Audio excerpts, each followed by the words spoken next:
Cuan kemarin ya, bukan unjuk rasanya, itu terkait ada indikasi dugaan makar dan juga terorisme. Meskipun setelah kita cek belum ada satupun yang dijerat dengan pasal makar. Artinya ini belum tentu ini sudah selesai proses penyelidikannya. Bisa jadi masih terus berjalan. Pertanyaannya, ketika Presiden mengatakan bahwa ada makar, maka pasti laporan intelijen yang kemudian digunakan. Artinya hampir bisa dipastikan ada upaya ke arah sana. Saya ingin ke Bung Buniani. Anda setuju dengan apa yang disampaikan oleh Presiden? Iya, Presiden ada betulnya juga, karena kalau saya riset, karena tadi malam saya dikasih tahu sama Mbak Anggi itu jam 11 malam saya coba kumpulkan bahan, itu memang ada indikasi ke sana ya. Makar? Ada makar. Oke, siapa yang melakukan kalau makar? Saya mungkin lebih baik presentasi sedikit. Oke, silakan. Soal ada kemungkinan hal-hal yang terkait yang bisa terlibat di dalam kerusuhan kemarin sebetulnya, tapi nggak apa-apa ya. Silakan. Assalamualaikum warahmatullahi wabarakatuh. Waalaikumsalam warahmatullahi wabarakatuh. Makasih Mas Saiman sudah mengundang saya di sini. Makasih juga Mas Buniani. Alhamdulillahirabbil alamin wassalatu wassalamu ala asyrafil anbiya wal mursalin wa ala alihi washabihi ajma'in amma ba'd. Qala Allah Ta'ala fil Qur'anil Karim wal 'asr innal insana lafi khusr illa alladzina amanu wa 'amilus solihati wa tawassaw bil haqqi wa tawassaw bis sabr. Jadi sengaja saya taruh ini ayat yang sangat mulia di depan ini karena saya yakin di sini banyak umat Islam. Saya kesini itu betul-betul ingin untuk saling menasehati itu di dalam kebaikan, dalam kebaikan ya. Dan juga di dalam kesabaran. Kalau enggak tadi saya sudah bilang saya mau pulang karena kalau enggak saya tambah dosa, kira-kira gitulah. Nah jadi Mas Iman. Saya izin sedikit presentasi hasil temuan saya untuk beberapa karena waktu untuk risetnya sebentar sekali. Okay. Itu jadi ada beberapa hal yang perlu didalami, tapi paling nggak ada 3 sebetulnya dari hasil temuan saya setelah saya riset bahwa apa yang menyebabkan terjadinya kerusuhan kemarin setelah demo. Itu bagian pertama, kemudian nanti saya akan fokus sebetulnya apa yang mesti dilakukan oleh Pak Presiden Prabowo sebetulnya sebagai aktor utama ini sekarang ini yang memegang tampuk yang berkuasa begitu ya. Yang pertama, penyebab dari kerusuhan kalau kita lihat itu adalah soal bahwa meluasnya ketidakadilan dan ketidakpuasan masyarakat yang kemudian dipicu oleh kenaikan gaji DPR itu sementara rakyat menderita di mana-mana, lalu kemudian juga harga-harga naik, ekonomi yang memburuk menyebabkan terjadinya kerusuhan. Tetapi itu hanya pemicu saja.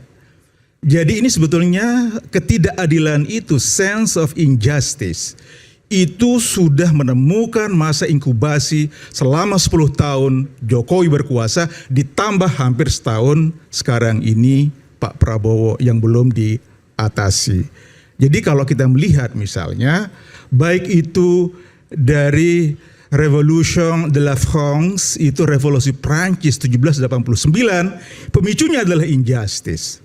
Itu juga Bolshevik Revolutions juga pemicunya adalah injustice. Dan sekarang Nepal yang hampir mirip ya, karena flexing pejabat, ketidakadilan, Mas pengangguran. Aiman, saya bisa tambahkan bahwa kita itu sekarang mempunyai ekspor non migas, bentuknya adalah contoh baik untuk revolusi. Jadi diekspor sekarang ke Nepal. Jadi itu ekspor non migas kita ya. Saya sambil bercanda tadi.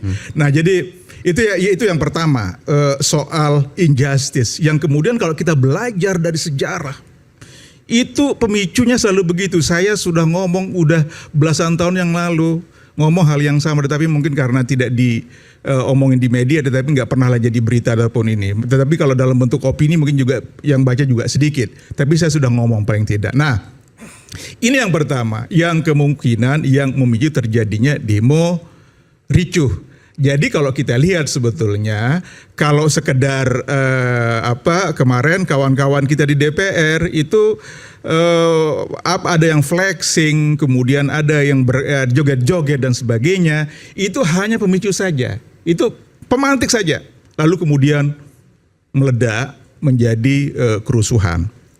Itu yang pertama Mas Eman. Jadi ya kemungkinan ya kalau kita bisa melihat apa yang memicu terjadinya kerusuhan. Yang kedua itu adalah apa yang tadi sudah disebutkan oleh juga sendiri tadi oleh Bang Andi itu soal geng Solo. Nah itu Bang Andi saya mau sedikit koreksi. Terus kata geng itu sebetulnya kalau secara leksikal tadi saya sudah buka kamus itu Merriam-Webster.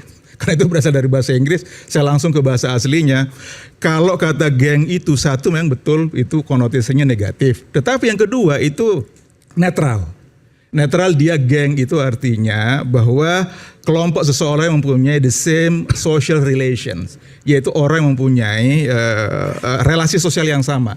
Jadi kalau saya misalnya ya, kalau anak-anak sekarang biasanya kalau ada bahasa prokem gitu ya, bahasa gaul itu geng itu hello gang gitu loh Mas Eman. Jadi geng itu artinya kelompok, bukan yang negatif maksudnya. Bukan negatif. Oke, Jadi ada dua Mas Andi. Jadi ada bisa negatif, ada yang bisa. Tapi apa kaitan tadi kelompok Solo, geng Solo dengan aksi massa kemarin? Jadi ya ini Mas Iman, yang itu sebetulnya ada beberapa indikasi ke arah sana ya. Misalnya itu kalau kita membaca atau mendengarkan satu buktinya yaitu Pak Sri Rajasa, Chandra Rajasa ya. Itu dengan jelas dia mengatakan bahwa ini operatornya adalah geng Solo yang dibiayai oleh Riza Khalid. Gitu loh, dia mengatakan begitu. Nah, pun kita misalnya saya kepingin mendengar sebetulnya apakah beliau itu mempunyai betul-betul data keras apa enggak gitu. Tetapi kita sudah mendengar. Tapi saya yakin beliau itu adalah karena beliau adalah orang intelijen tentu enggak ngomong sembarangan juga. Itu satu. Saya membaca laporan Republika itu dia mewawancarai seorang sumber namanya Ahu, itu bukan nama sebenarnya, itu namanya disamarkan. Ahu itu mengatakan bahwa dia itu disewa, diberikan uang, dijemput di Jawa Barat, di kampungnya di Jawa Piru, dibawa ke sini. Lalu sebelum datang ke Jakarta, kemudian dia itu diminta untuk membuat bom Molotov. Itu laporan Mas Aiman. Jadi itu clear bahwa dan orang ini Ahu ini dulu pernah 2 kali melakukan demo. Satu mendukung Gibran, yang kedua mendukung Pak Jokowi. Nah, dengan kata lain bahwa yang merekrut Ahu adalah orangnya Jokowi, orangnya Gibran. Oke, jadi gimana? Ini Ahu adalah perusuh. Ahu adalah perusuh, salah satu perusuh. Betul, tetapi dia ini belum ditangkap berarti Ahu ya, belum ditangkap ya. Betul, dia orang yang ketinggalan. Oke. Dia orang yang ketinggalan. Dia dari Jawa Timur, Jawa Barat. Jawa Barat, oke. Dia kemudian datang ke gedung DPR, depan gedung DPR. Dia ketinggalan. Dia ketinggalan. Dia nggak bisa datang. Teman-temannya sudah ke tempatnya Pak Sahroni. Oke, waktu penjarahan. Betul, waktu penjarahan dia ketinggalan yang nggak bisa datang ke sana. Dia bawa bom Molotov juga. Dia kata laporan yang ditulis oleh Republika itu sebelum datang ke Jakarta diminta untuk membuat bom Molotov. Dan dia buat itu. Betul. Oke. Gitu. Dari Jawa Barat kemudian ikut menjarah di rumahnya Sahroni. Tetapi ketinggalan. Betul. Okay. Dan dia mengenal semua orang-orang yang sedang menjarah itu ketika ditunjukkan video. Itu teman saya. Tadinya dia itu membawa jaket saya. Kata si Ahu. Dan sebelumnya dia diminta untuk mendukung Pak Jokowi dan Gibran. Mendukung Gibran 2 kali. Jadi memang ini adalah operator lapangan demo. Laporan jurnalistik bisa dipertanggungjawabkan, real bisa menjadi kalau kami peneliti itu adalah data. Itu satu. Dua. Saya lanjutkan ya. Oke, itu yang pertama. Yang pertama adalah soal ketidakadilan. Yang kedua adalah soal tadi geng Solo. Yang ketiga kemungkinan keterlibatan CIA. Nah ini yang belum dibahas banyak orang. Nah itu mungkin silahkan di video tadi Mbak Anggi tolong boleh? Ya, yang link video tadi. Nanti sambil diputarkan. Apa yang mau disampaikan? Sudah dikirim tadi? Bentar, ini saya masih diproses, oke. Nah, nanti sambil cerita aja nggak apa. Betul. Nah, ini kemudian saya mendapatkan beberapa hal di dalam video itu ya soal keterlibatan CIA itu ada 10 tanda kata video itu. Ada 10 tanda keterlibatan CIA di dalam demo rusuh kemarin. Saya akan baca satu persatu. Ya, oke. Nomor 1, ini karena risetnya buru-buru jadi nanti kita sama-sama ya pelajari. Silakan. Nomor 1, revolusi yang didukung AS selalu punya ciri warna. Hong Kong itu cirinya ada warna hitam dan warna kuning. Di Ukraina yang dikenal sebagai Orange Revolution, Velvet Revolution itu mempunyai warna oranye. Sedangkan di Indonesia yang kemarin terakhir itu mempunyai ciri warna pink dan hijau. Tetapi sebetulnya warna pink dan hijau itu sebetulnya agak terlambat datangnya Mas Aiman kalau saya perhatikan. Tapi itu betul. Tapi meskipun terlambat datangnya. Yang kedua, selalu menggunakan anak muda dan perempuan di jajaran depan di dalam demo. Itu Gen Z,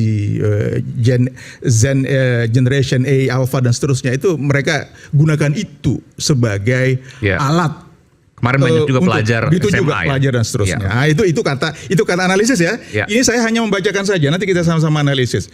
Yang ketiga, selalu menggunakan referensi pop culture, budaya pop sebagai media komunikasi untuk membuat masalah connect dengan persoalan yang sedang diproses. Di Hong Kong itu menggunakan gambar kata sebagai maskot, sebagai tanda, sebagai di sini apa? One Piece. Di sini itu adalah One Piece. Oke. Itu yang diambil dari itu logo pergerakan gitu ya. Logo pergerakan. Okay. Ya. Mudahan kawan-kawan bisa nangkep. Ya. Yang nomor berapa tadi? Nah sekarang nomor 5. Maaf. Nomor 3 tadi nomor 3 ya. 4. Sekarang nomor 4. Punya daftar tuntutan. Okay. Di Hong Kong juga sama. Itu jelas keterlibatan CIA. Di Indonesia muncul tuntutan 18 plus 7. 17 plus 8. 8 plus 17. 17 plus 8. Oke. 17 plus. Meskipun menurut saya itu wajar kan setiap demo pasti ada tuntutan. Iya. Oke. Saya ulangi 17 plus 8 ya. Maaf. Oke, ya itu kata analisis ini. Nah, kemudian yang kelima itu memprovokasi polisi untuk bertindak. Setelah nanti polisinya bertindak lalu dia disalah-salahin katanya. Oke. Nomor 6, menggunakan kode. Misalnya di sini itu ada kode ACAB ya, ACAB ya. All nggak usah saya ini karena kasar banget ya. Yeah. All cops are bastards gitu ya. Jadi semua maaf ya Pak Polisi ya. Ini saya hanya menjelaskan. Ya, ini kan teori analisis ya. Dan itu udah lama juga. Ya ini sudah meluas. Atau kode 1312 gitu ya. Ini 1312 itu adalah. Nah, ini terjadi juga di Hong Kong, muncul juga kode-kode seperti ini, kata analisis ini. Nah, kemudian lalu kemudian nomor 7 pasti mempunyai satu gambar ikonik itu untuk menunjukkan adanya heroisme. Nah, di Indonesia itu ada ibu-ibu berkerudung yang pink itu yang sedang berhadapan dengan polisi. Itu yang dijadikan jadi maskot gitu, maskot perlawanan. Nah, itu tetapi sayang di dalam video itu saya putar berulang-ulang. Itu untuk di Hong Kong itu dia nggak sebutkan apa ininya ya, saya coba-coba. Kemudian nomor 8 itu adanya operasi disinformasi. Ini nggak dia uraikan secara mendetail apa itu, tetapi tadi saya baca memang ada unsur disinformasi itu. Nah, kemudian nomor 9 itu mengeksploitasi penderitaan rakyat sebagai alasan untuk melakukan perlawanan. Nah, di sini itu yang dieksploitasi adalah ojol. Nah, yang terakhir nomor 10. Nah, nomor 10 ini betul-betul kalau ini berasal dari bukti-bukti konkret yang langsung ditunjukkan secara resmi. Ada 8 teks dari paper National Endowment for Democracy, NED itu laporan tahun 2023. Itu yang dijadikan kalau itu teks betul itu laporan. Ini yang dijadikan bukti oleh analisis itu. Nah, diantaranya ini saya bacakan sedikit karena saya nggak dapat tadi mengquote secara lengkap. 8 itu diantaranya ya. Itu memang BIN sempat memperingatkan kedubes AS agar tidak ikut campur urusan dalam negeri RI. Dari mana sumber itu? Itu dari ini laporannya NED. National Endowment for Democracy 2023. Oh, itu lembaga resmi? Saya belum pernah dengar. Itu Amerika yang punya. Pak Wawan ada pernah mendengar itu? NID? Ya, NID. Langsung Pak Wan. ya, terima kasih. Ya sebetulnya ini kan masalah secret juga ya. Diungkap begitu kan kadang menjadi. Nggak, NID Anda pernah dengar itu? NID. Ya, Tapi itu lembaga kredibel. Ya. Jadi kalau dia mengatakan ini 10 poin tadi artinya memang itu benar. Bukan Mas Aman. Saya sebentar Mas Aman. Ya. Saya ini aja saya klarifikasi. Yang 10 tadi bukan Dari NID yang NID. mengatakan. Cuma Yang 10 tadi dari? Yang 10 itu berasal dari ini sebuah akun YouTube Friday Everyday berjudul Solid Evidence that a Color Revolution is running in Indonesia. Nggak bertanggung jawab sekali. Ya. Nggak, maksudnya kalau kita membangun opini, apalagi yang disaksikan oleh ratusan juta rakyat, setidaknya kita menunjukkan ada rasa tanggung jawab gitu loh. Sumbernya dari mana? Ini sumbernya ini. Nah, Ini akun anonim. saya menunjukkan Akun anonim. bahwa saya sedang menunjukkan hasil penelitian saya. Kemudian mana yang kira-kira yang paling kuat. Saya pikir gini ya, seorang Ini yang mana nggak masuk akal? Yang tadi kan kegelisahan, iya. Yang kedua tadi geng Solo disebut. Yang ketiga CIA. Yang mana yang butir-butir itu dia bilang Yang dari tiga berarti nih? Pak Buniani katanya dari YouTube. Betul. Oke.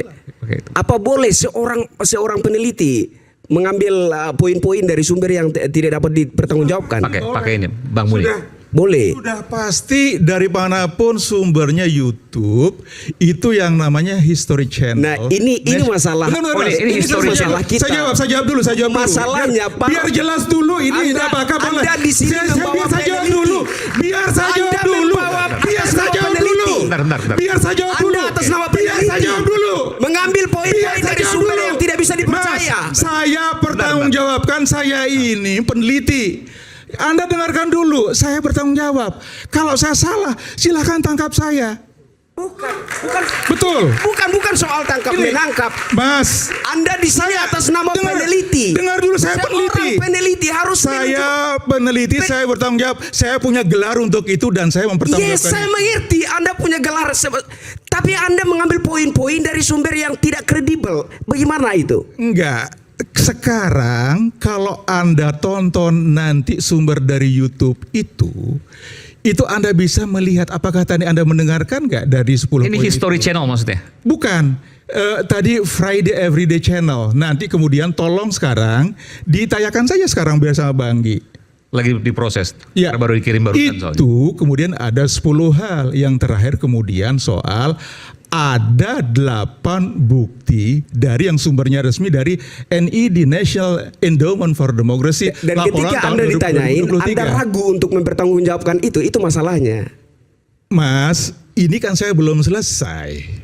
Tetapi nanti kemudian dikasihin langsung ke Mas Wawan.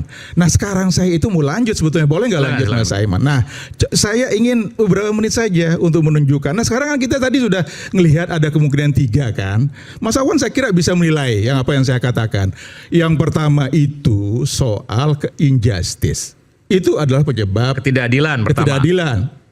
Kemudian yang kedua soal tadi Geng Mas Solo. Andi sudah bilang geng Solo penyebabnya. Oke. Dan tadi saya sebutkan. Yang ketiga Yang ketiga soal keterlibatan si